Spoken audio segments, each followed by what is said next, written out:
as part of the restoration of our country. It can be done. Thank you. Still within the university system, I know that you are a distinguished scholar in history. And if you look at the trend these days, you hardly find students who want to read history.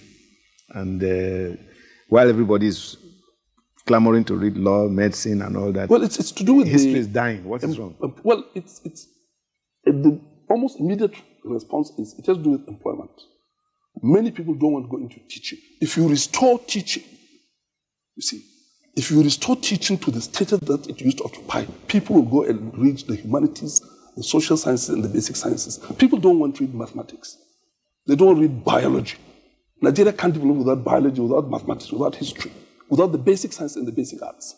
But because of the way the system has gone, because of the way that we are not only a dependent capitalist economy, but a dependent capitalist economy in permanent crisis, the productive areas who produce the education, geography, history, languages, biology, chemistry, physics, they don't go.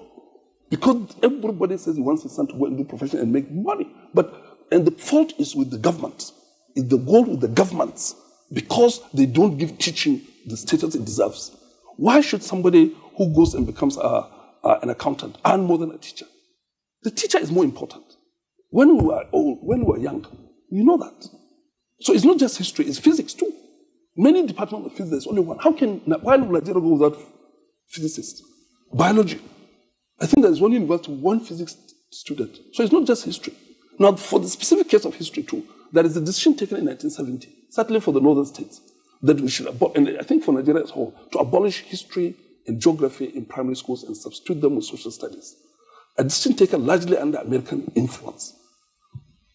For whatever reason, we fought against it. I was teaching in Balewa College then. I represented North Central State. And I and others fought against it. We said, people should start running history from primary school and geography. They must know where they come from, their background, how the world has come to be what it is. Even in the most elementary level, they must know their country and their villages and their areas. They said, no, social studies. Who is your father, who is mother? A lot of pap. Now, in America, they still insist on American civilization being taught everywhere in the world. So that has undermined history because people don't even junior secondary school, they've abolished it. So at the Congress of Historical Society of Nigeria, where I gave the DK Memorial Lecture yesterday, they are pushing for that. But this is not just our responsibility. It's the government. Obasanjo wants to restore Nigeria. You can't restore Nigeria unless you restore the status of history, geography, language, physics, mathematics, biology. And teachers must be people who can compare favorably with any accountant, any banker. Why should a banker be earning 50,000 naira and a teacher in a secondary school teaching history? Not. Why? In other countries, it's not like that. You can't go to Britain or China or anywhere and find that gap. When a university lecturer, let's say lecturer one, his take-home fee is not more than 15,000. His colleague in the bank is probably earning 80. And he's teaching physics. Without that physics, your country can't go anywhere. Or history. Without history, you have no direction. You have no country, in fact. So the issue is not history. People are avoiding all the basic disciplines, like mathematics. They don't want to do mathematics. Why can our country go without mathematics? Even English language, you go to these English departments, they largely do literary studies, not language. So some of us have been advocating that every university must have a department of English as a second language, since we've decided to use English and other languages. The literary studies should be given its own position as part of cultural studies or whatever. So these are the problem. Not so much history, but everything that is basic has been degraded. What is not important, which is tertiary, because this is primary. Teachers in these things are primary. So unless you restore teaching of the basic subjects and education to its status, then the country cannot go anywhere. And so it's not a matter of history. Well, from what you've said so far, particularly in relation to the numerical strength of these departments, you want students of physics in the whole university, maybe 2 students of biology in another university.